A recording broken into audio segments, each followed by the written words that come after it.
ok?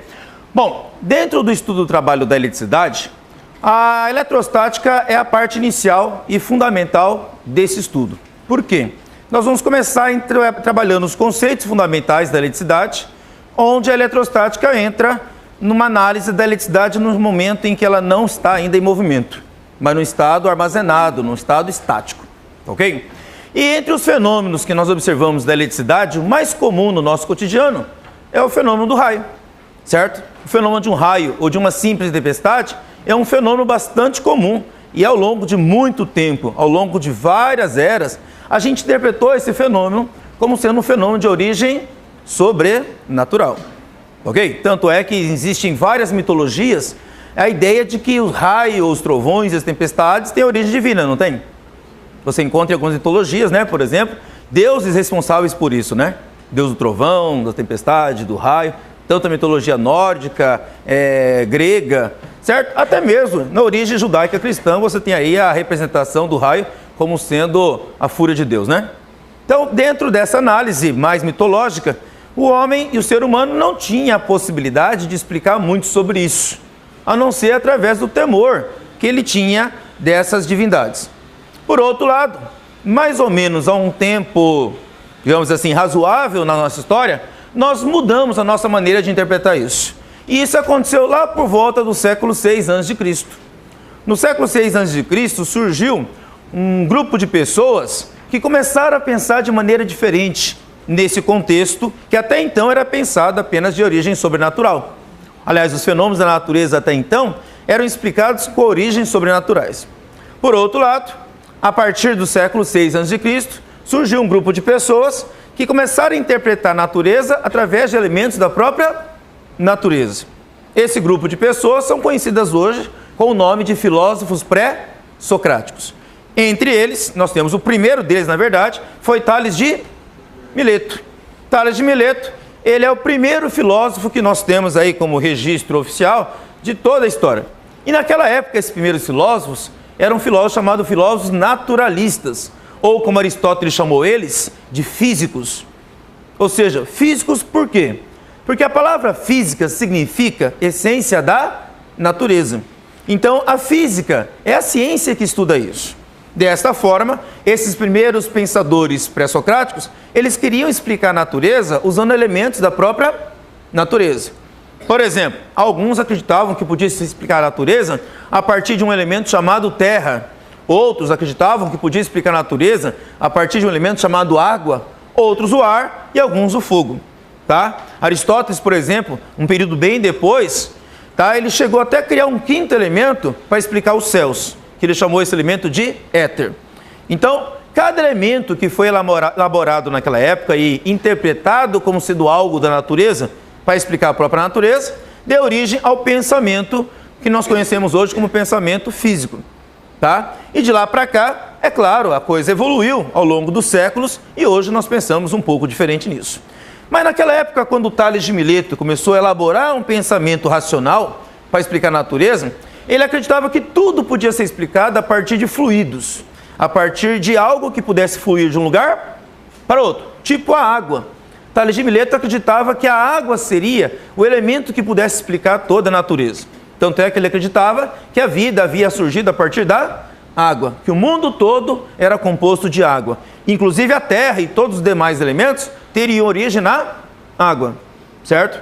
Uma expressão muito utilizada naquela época por ele e por os demais que vieram depois foi chamada arqué. Arqué significa aquilo que dá origem, certo? E para ele, arqué seria água. Então ela daria origem a todos os demais elementos, inclusive nós e toda a vida, certo? E assim por diante. Então para ele, a água seria a explicação de todas as coisas. Ou, de maneira mais geral, poderia explicar tudo a partir de fluidos. Aí o que acontece nessa história toda? Tales de Mileto, ele observou que uma pedra, tá ok? Chamada elétron, tá ok? Lá na antiga Grécia, onde a palavra elétron significa âmbar, tinha uma propriedade muito interessante. Aliás, a palavra elétron é que dá origem à expressão eletricidade, tá ok? Tá? Essa palavra aqui, elétron, que em grego significa âmbar, tá? Que é essa pedra aqui que vocês estão vendo na mão do cara aqui, ó, da fotografia. Essa pedra, ela tinha uma propriedade muito interessante. Ele pegou essa pedra, esfregou ela em lã de carneiro e colocou essa pedra perto de pequenos objetos. Ao colocar essa pedra perto de pequenos objetos, ele percebeu que esses pequenos objetos eram atraídos pela pedra. Tá? Eles grudavam nessa pedra, tipo como mostra a fotografia ali. Ó. Vocês estão vendo aquela pena grudada na pedra de âmbar? Mas isso acontecia depois que a pedra era esfregada na lã de carneiro.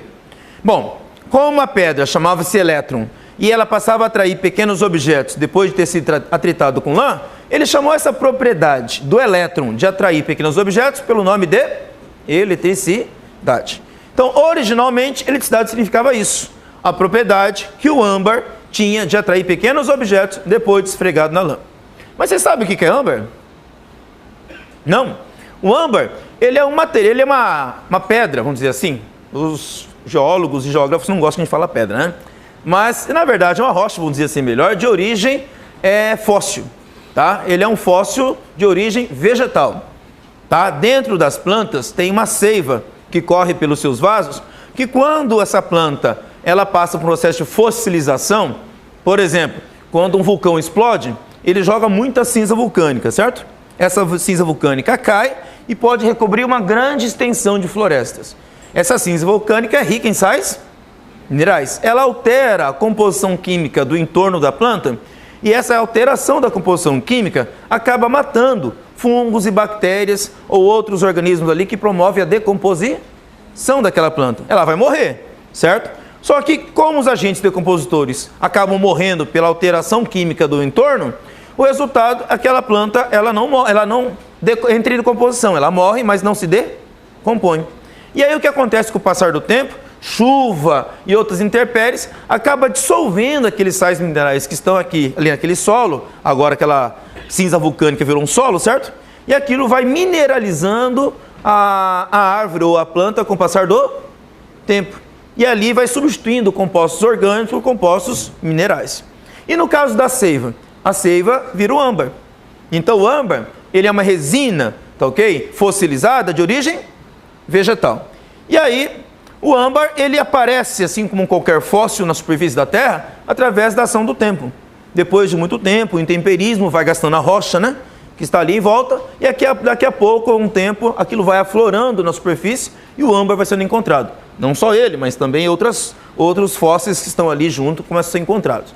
E naquela época, essa rocha, que era o âmbar, foi encontrado por Tales de Mileto com essa propriedade, a de esfregar na lã de carneiro e atrair pequenos objetos. Ok?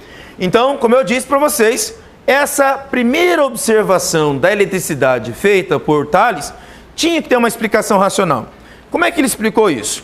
Ele disse assim: toda substância tem um fluido, certo? Para ele, lembra que eu falei para vocês? Ele queria explicar todo o universo a partir de fluidos, como por exemplo a água.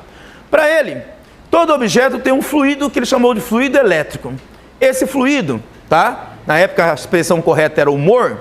Ele disse que ao esfregar na lã, parte desse fluido, parte desse humor, passa de um corpo para outro, tipo do âmbar para a lã. Aí ele fica com falta desse fluido, certo? Aí a falta desse fluido necessita ser complementada. E aí a tentativa é de arrancar isso de pequenos objetos. Para arrancar de pequenos objetos, o que ele faria? Ele atrairia esses pequenos objetos. Ok? Bom, é uma explicação.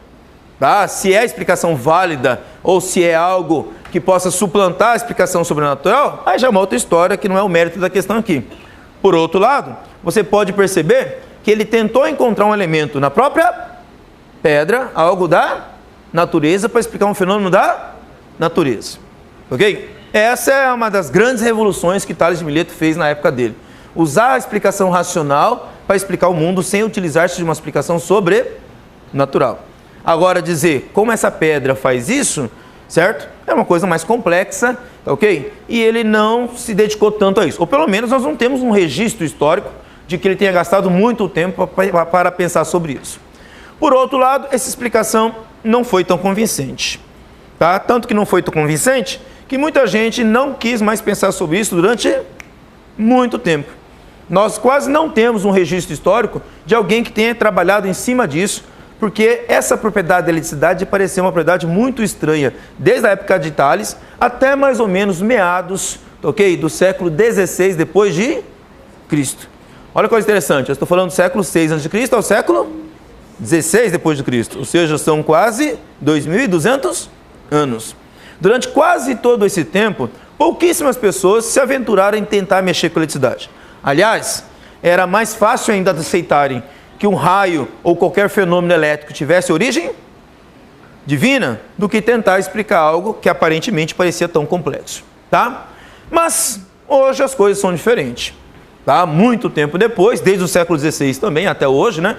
Após esses quase 5 séculos, nós temos uma explicação bem diferente sobre toda a história da eletricidade. Até porque nós conhecemos muito mais sobre a estrutura da matéria. E uma das coisas que nós utilizamos hoje para explicar a matéria é o conceito da matéria ser formada de átomos. Ok? Já há algum tempo, vamos dizer assim, nós começamos a pensar a matéria de maneira diferente a partir do momento que nós conseguimos resgatar parte do pensamento grego no século XVI, durante o Renascimento. Nessa época, nós resgatamos o pensamento grego e percebemos algumas discrepâncias nesses conceitos que eles haviam formulado lá na Antiga Grécia. E aí nós reformulamos algum desses conceitos. E um desses conceitos foi o conceito de átomo. Por exemplo, o átomo também foi pensado na Antiga Grécia por um grupo de filósofos pré-socráticos chamados atomistas. Entre eles nós temos Leucipo e Demócrito. Esses dois caras pensaram que toda a matéria podia ser fragmentada em elementos cada vez menores, em estruturas cada vez menores, até chegar a um elemento, uma estrutura, por exemplo, uma partícula que seria indivisível, ok? Que não daria mais para quebrar. Por quê? Eles pensaram assim: se você pegar, por exemplo, um giz e quebrar ele ao meio, você simplesmente vai ter 2 pedaços de giz menores. Não é? Aí eles pensaram: e se eu quebrar de novo? Vou ter pedaços ainda menores. Aí a pergunta que eles fizeram foi: será que dá para quebrar esse giz indefinidamente?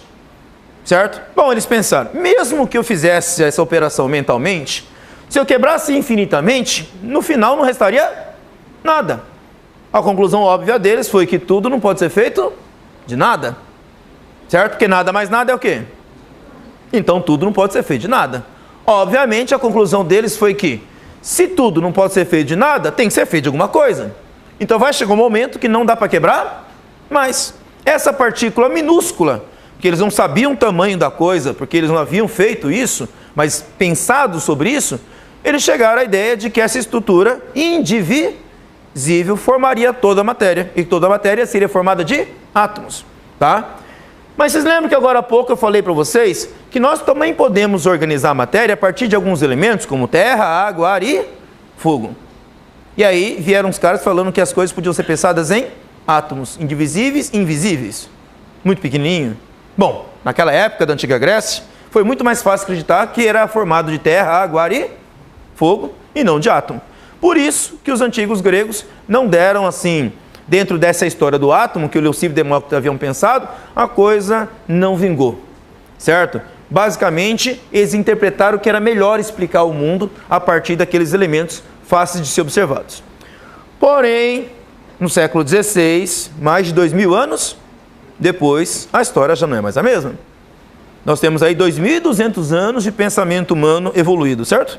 Ok? E dentro desse tempo, nós percebemos que não dava mais para explicar o mundo e o universo apenas a partir de alguns elementos só, como terra, água, ar e fogo, ou um elemento chamado éter que Aristóteles inventou para explicar o céu. Ou seja, tudo a partir de 5 elementos. A coisa era mais complexa. Ok? E dentro dessa complexidade, surgiu um cara chamado Dalton, John Dalton. E esse Dalton, ele resgata uma ideia um pouquinho diferente. Ele pensa assim, ele resgata, mas pensa um pouquinho diferente. O átomo pensado por Leucipo e Demócrito tem sentido. A matéria poderia ser formada dessas partículas indivisíveis. Porém, os átomos representam os elementos. Quais elementos? Os elementos que não podem ser decompostos. O que é decompor? Eu pegar uma substância e separar ela em 2 substâncias diferentes. Tipo, açúcar. Se você pegar açúcar e colocar ela na panela, o açúcar na panela e começar a esquentar, você vai perceber que com o passar do tempo, aquele açúcar carameliza, não carameliza? Certo? E aí daqui a pouco começa a sair muita fumaça dele. Aquela fumaça é vapor d'água. Então significa que você pode pegar o açúcar e decompor em quê? Em vapor d'água. Ou seja, eu consigo tirar a água do açúcar. E com o passar do tempo, você vai perceber que só vai sobrar ali na panela uma borra preta. Se você deixar o caramelo passar do ponto, né? Deixa lá no fogo por muito tempo, você vai perceber que no final sobra uma borra preta. Aquela borra preta é carbono. É carvão. Então, o que nós podemos concluir? Que o açúcar é uma substância elementar? Ela é elementar? Não. Por que não? Porque eu posso decompor em duas substâncias mais simples, certo? Então, se eu pego o açúcar e decomponho em água e carbono, no caso carvão, o açúcar não é uma substância simples, elementar, ok? É uma substância composta. E dessa forma, John Dalton percebeu que a ideia pensada pelos antigos gregos Leucipo e Demócrito tinha sentido. Porém, como eu falei, 2.200 anos depois, ok? Já se sabia sobre o processo químico de decomposição dos elementos, certo? Ou seja, você pega uma substância mais complexa e decompõe em substâncias mais simples.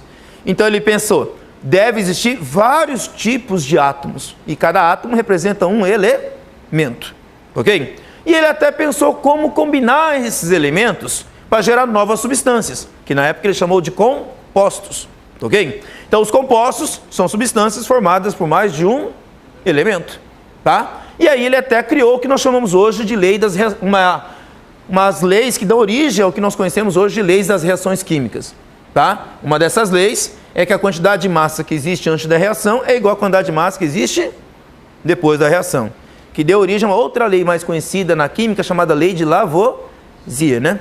É aquela famosa frase dele, né? Na natureza nada se cria, nada se perde, tudo se transforma. A química moderna nasce em cima disso.